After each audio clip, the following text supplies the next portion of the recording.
गांव तो आपने कई देखे होंगे, लेकिन आज मैं आपको प्रयागराज के निकट एक ऐसे वीरान गांव की सैर पर ले चलता हूं जिसे देखकर आपको डर भी लगेगा और रोमांच भी होगा। यहाँ एक खूबसूरत गहरी घाटी है। घाटी के एक तरफ ऐसा झरना जिसे देखकर मन करेगा आप यहाँ से कभी जाएं ही ना। घाटी की दूसरी तरफ सैकड़ों साल पुराना एक रहस्यमय किला, जिसके बारे में गांव वाले ऐसा मानते हैं कि इसमें कुछ औरतों की आत्माएं भटकती हैं। दिन में लोग इस किले के आसपास घूमते हुए दिखाई पड़ते हैं, लेकिन रात के समय स्थानीय लोग भी इसके पास जाने से डरते हैं। किसी जमाने में ये किला डाकुओं का गढ़ हुआ करता था।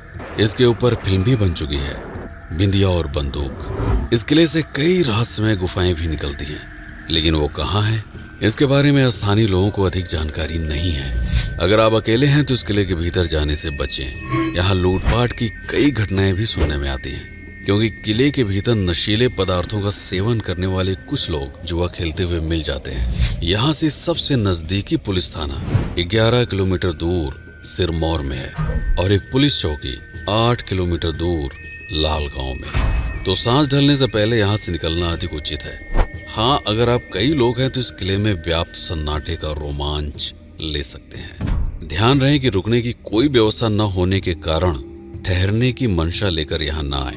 ना तो यहाँ पर कोई ढाबा है, ना ही रेस्टोरेंट, तो खाने पीने का जुगाड़ पहले से ही कर लें। बेशक ये जगह बहुत ही खूबसूरत दिखती है, लेकिन इसकी निर्जनता और यहाँ पर फैला हुआ सन्नाटा आग के भीतर एक डर भी पैदा करता है। मुख्य सड़क से झरने तक पहुँचने के लिए भी बहुत ही कठिन रास्ता है। अगर आप एक अच्छे चालक नहीं हैं तो आपकी गाड़ी का निचला हिस्सा पत्थरों से टकरा सकता है, यहाँ तक कि टायर नुकीले पत्थरों से रगड़ खाकर फट सकते हैं। इसका ध्यान रखते हुए आपको बहुत ही सावधानी से वाहन चलाना पड़ता है। प्रयागराज से यहाँ तक आना आसान नहीं है, क्योंकि ना तो आप ट्रेन से यहाँ सीधे पहुँच सकते हैं, ना ही किसी सरकारी बस से। सबसे नजदीकी स्टेशन है रीवा, जो यहाँ से 45 किलोमीटर दूर है। यहाँ आने के लिए आपको अपने ही वाहन का प्रयोग करना पड़ता है। प्रयागराज के नैनी पुल से 45 किलोमीटर दूर मध्य प्रदेश की सीमा प्रारंभ होती है। तमसा नदी को पार करते ही आपको काफी दूर से पहाड़ियों की एक दीवार नजर आती है। ये विंध्य श्रृंखला की पहाड़ियां हैं, जो सैकड़ों किलोमीटर तक फैली हुई हैं। 10 किलोमीटर की यात्रा के बाद जब आप इन पहाड़ियों के करीब पहुंचते हैं, तब रोमांच की अनोखी लहर आपके पूरे शरीर में दौड़ने लगती है। इतना तीखा ढाल देखकर मन में संदेह पैदा होता है कि गाड़ी इस पर चढ़ पाएगी या नहीं। दिमाग के भीतर जैसे कोई फुसफुसाने लगता है, अगर टायर पंचर हो गया तो क्या करेगा। इस संदेह की पुष्टि होने लगती है जब जगह जगह पंचर हुई गाड़ियां नजर आने लगती हैं। चढ़ाई पर चढ़ते समय टायरों पर जरूरत से ज्यादा दबाव पड़ने के कारण ऐसा होता है। ऐसे ही विचारों के प्रवाह में 4 किलोमीटर की सुहागी पहाड़ी पार करने के बाद इस यात्रा में हुए आनंद की भरपाई करने की बारी आती है, टोल चुकाकर। यहाँ से यात्रा करते समय आपको इक्का दुक्का पत्थरों से निर्मित अधपक्के मकान काफी दूर दूर बियाबान में बने नजर आते हैं। दिमाग सोचने पर मजबूर हो जाता है कि इस निर्जन में लोग रहते कैसे हैं, पीने का पानी कहाँ से लाते होंगे, पथरीली जमीन पर खेती कैसे करते होंगे। ऐसे ही हैरान परेशान दिमाग नेशनल हाईवे 30 पर 18 किलोमीटर की यात्रा करके कलवारी पहुंच जाता है। ध्यान रहे कि यह सड़क सीधे आपको मैहर तक ले जाती है। मैहर पर वीडियो अगर आपने नहीं देखा तो इस वीडियो के अंत में उसका लिंक मिल जाएगा, अवश्य देखें। यहीं से एक सड़क लालगांव की ओर जाती है, इसलिए इस तिराहे को लालगांव मोड़ बोला जाता है। ये सड़क है राष्ट्रीय राजमार्ग 135 BD, जो लालगांव, क्योटी और सिरमौर को आपस में जोड़ती है। इस सड़क पर आगे बढ़ते हुए आपको विचित्र अनुभव होता है। दूर दूर तक फैले हुए लाल मिट्टी के मैदान, इक्का दुक्का पेड़, कहीं कहीं घास चढ़ते हुए पालतू पशु और हर किलोमीटर पर आपके गंतव्य की जानकारी देते हुए पत्थर। अगर आप शहरों में रहते हैं तो ऐसी निर्जनता और वीरानापन देखकर सम्मोहित हो जाएंगे। रास्ते में कई छोटे छोटे गांव नजर आते हैं। 17 किलोमीटर बाद एक बड़ी बाजार दिखाई पड़ती है, लालगांव। अगर कुछ खाने पीने का सामान खरीदना चाहें तो खरीद सकते हैं, क्योंकि यहाँ से 8 किलोमीटर दूर केवटी गांव तक आपको सिर्फ सन्नाटा ही मिलने वाला है। तो प्रयागराज से कुल 95 किलोमीटर की यात्रा करके आखिरकार हम पहुंचते हैं केवटी गांव। इस ग्राम सभा में आसपास छोटे छोटे लगभग 12 टोले बसे हैं, जिसमें से एक है छोटा सा केवटी गांव, जिसकी आबादी होगी 300 के आसपास। इस गांव में ज्यादातर लोग या तो किसान हैं या फिर पैसा कमाने के लिए दूसरे शहरों में जाकर मेहनत मजदूरी करते हैं। केवटी गांव किसने बसाया? 1495 के आसपास बांधवगढ़ के राजा बघेल वंशी शालिवाहन के पास सिकंदर लोधी ने अपनी एक बेटी से शादी करने का प्रस्ताव भेजा, जिसे ठुकराए जाने पर 1499 में बांधवगढ़ के कई क्षेत्रों में सिकंदर लोधी ने आक्रमण कर दिया और कई गांव और खड़ी फसलों को जला दिया गया। हर संभव कोशिश करने के बाद भी बांधवगढ़ का किला जीतना संभव न हो सका। लेकिन इस युद्ध के बाद राजा शालिवाहन ने विशाल बांधवगढ़ के साम्राज्य के 4 टुकड़े किए और अपने 4 पुत्रों में बांट दिया।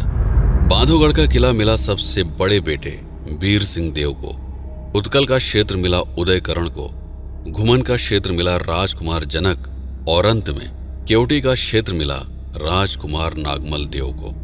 सैनिक और ग्रामीणों की मदद से राजा नागमल ने महाना नदी के किनारे केवटी जलप्रपात के ठीक सामने किले का निर्माण कराया और यहीं से केवटी राजघराने का उदय हुआ। 1857 के स्वतंत्रता आंदोलन के दौरान जब पूरे देश में अंग्रेजों के खिलाफ विद्रोह की भावना चरम पर थी, ठीक उसी समय क्षेत्र पर अधिकार रखने वाले ठाकुर रणमत सिंह ने अपने कई साथियों के साथ मिलकर अंग्रेजों के कई ठिकानों पर धावा बोलना शुरू कर दिया और छुप छुप कर कई जगहों पर रहने लगे। आसवाड़ नामक एक अंग्रेज ने मुखबिरों को लालच देकर ठाकुर रणमत सिंह की गुप्त जानकारी हासिल की और केवटी के इस किले पर हमला कर दिया।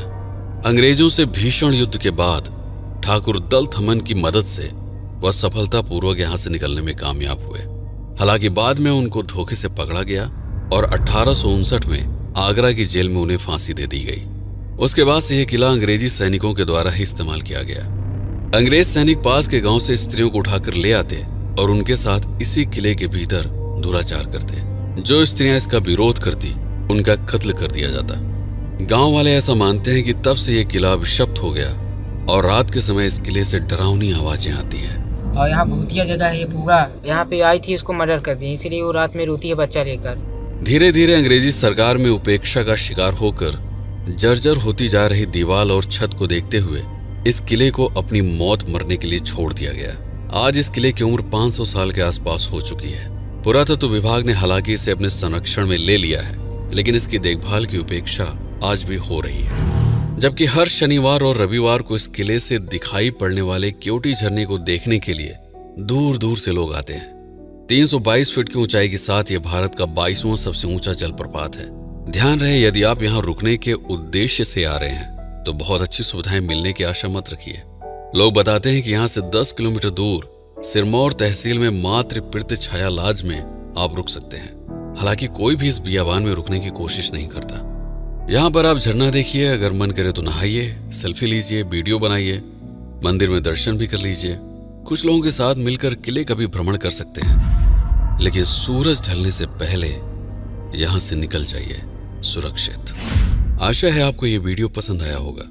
ऐसे ही दुर्लभ स्थानों का प्रमाणित इतिहास जानने के लिए इस चैनल को सब्सक्राइब करना ना भूलें। मैं हूं आपका पीके सिंह और आप देख रहे हैं प्रतापगढ़ हब। इस वीडियो पर समय बिताने के लिए आपका बहुत बहुत धन्यवाद।